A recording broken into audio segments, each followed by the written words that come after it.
नमस्कार। आज हम एक बेहद दुखद घटना पर बात करने वाले हैं। 12 जून 2025 को अहमदाबाद में जो एयर इंडिया फ्लाइट AI 171 के साथ हुआ। हाँ, ये बोइंग 787-8 विमान था। अहमदाबाद से लंदन गैटविक जा रहा था और टेक ऑफ के कुछ ही देर बाद, मतलब बहुत ही कम ऊंचाई पर, करीब 625 फीट पर ही। हाँ, और वो मेघानी नगर में BJ मेडिकल कॉलेज के हॉस्टल ब्लॉक पर जा गिरा। बहुत ही भयानक हादसा। बहुत ज्यादा। विमान में 230 यात्री और 12 क्रू मेंबर थे, कुल 242 लोग, और उनमें से दुर्भाग्य से 241 लोगों की जान चली गई। और सिर्फ विमान में ही नहीं, जमीन पर भी इसका असर हुआ। बिल्कुल, टक्कर इतनी जबरदस्त थी कि जमीन पर भी लगभग 19 या 20 लोगों की मौत हुई और कोई 60 लोग घायल भी हुए। इसमें कई मेडिकल छात्र भी थे, जाहिर है हॉस्टल जो था। उफ। तो सबसे बड़ा सवाल अब यही है कि आखिर ये हुआ कैसे? जांच की क्या स्थिति है अभी? देखिए, भारत का जो AAIB है, मतलब एयरक्राफ्ट एक्सीडेंट इन्वेस्टिगेशन ब्यूरो, वो इसकी जांच कर रहा है।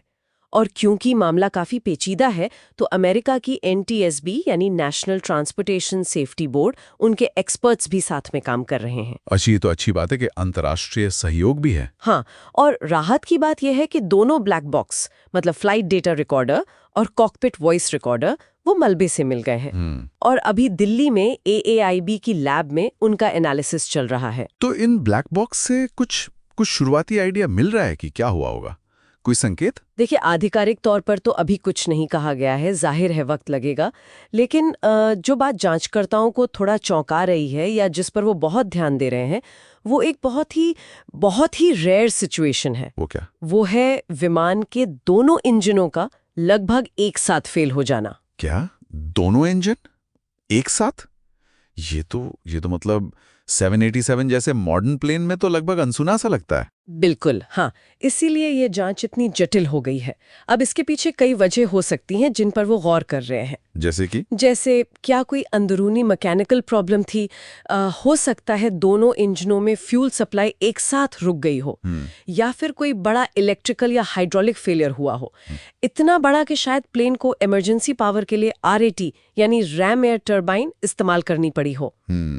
RAT, वो छोटी टरबाइन जो हवा से बिजली बनाती है जब सब कुछ फेल हो जाए। हाँ, बिल्कुल वही, मतलब एक कंप्लीट पावर लॉस जैसी स्थिति की संभावना। और इसके अलावा कोई और एंगल? एक और गंभीर एंगल जिसकी जांच हो रही है, वो है बाहरी हस्तक्षेप का, मतलब तोड़फोड़ की आशंका। तोड़फोड़? हाँ, खासकर फ्यूल के साथ छेड़छाड़ के जरिए, क्योंकि यही एक चीज शायद समझा सकती है कि दोनों इंजन एकदम एक ही वक्त पर कैसे बंद हो गए। बाप रे। लेकिन मैं फिर कहूंगी, ये साफ करना बहुत जरूरी है कि ये सब अभी सिर्फ जांच के पहलू हैं, थ्योरीज हैं जिन पर काम हो रहा है।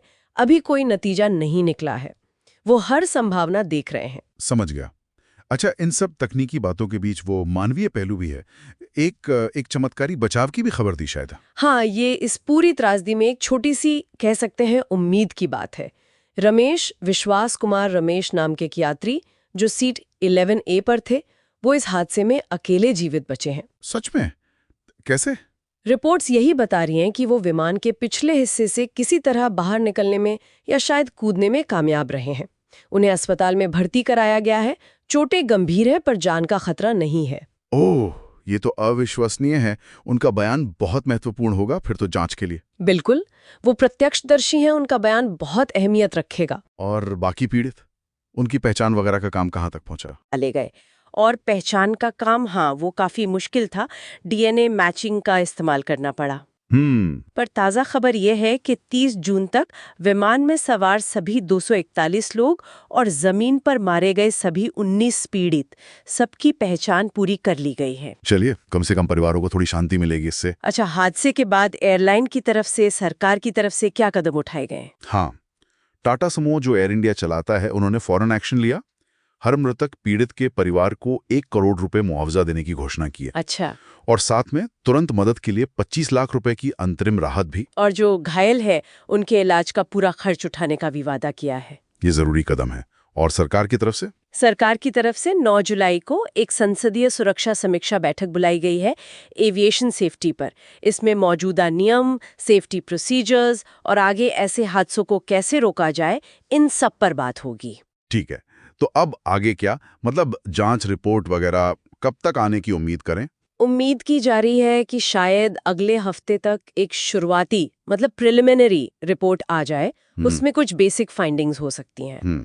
लेकिन जो पूरी डिटेल्ड जांच है जिसमें हर पहलू को देखा जाएगा, उसमें तो 3 महीने या शायद उससे भी ज्यादा वक्त लग सकता है। काफी लंबा समय। हाँ, क्योंकि जांच का दायरा बहुत बड़ा है। टेक्निकल खराबी, मेंटेनेंस रिकॉर्ड्स, फ्यूल क्वालिटी, उसकी हैंडलिंग, एटीसी रिकॉर्ड्स और जैसा हमने बात की वो संभावित आपराधिक एंगल भी, सब कुछ देखा जाएगा। बिल्कुल। तो साफ है कि अभी जवाब कम है और सवाल ज्यादा हैं, और सच सामने आने में अभी वक्त लगेगा। जरूरी है कि जांच ठीक से हो, बिना किसी दबाव के। बिल्कुल सही। ये एक बहुत ही कॉम्प्लेक्स केस है और किसी भी नतीजे पर पहुंचने से पहले हर सबूत को बारीकी से देखना होगा। शुरुआती रिपोर्ट से शायद कुछ अंदाजा मिले, पर पूरी तस्वीर के लिए इंतजार करना ही होगा। हाँ, और ये जो पूरी बात हुई, खासकर ये एक साथ इंजन फेलियर और फ्यूल में मिलावट या छेड़छाड़ की जांच की बात, ये सोचने पर मजबूर करती है कि हमारी कमर्शियल फ्लाइट्स उड़ान भरने से पहले कितनी डिटेल्ड सेफ्टी और मेंटेनेंस जांच से गुजरती हैं, खासकर जब फ्यूल की शुद्धता और उसकी सुरक्षा जैसे जरूरी पहलू हों। ये शायद एक ऐसा सवाल है जिस पर हम सबको, यात्रियों को भी और इंडस्ट्री को भी, थोड़ा और गहराई से सोचने की जरूरत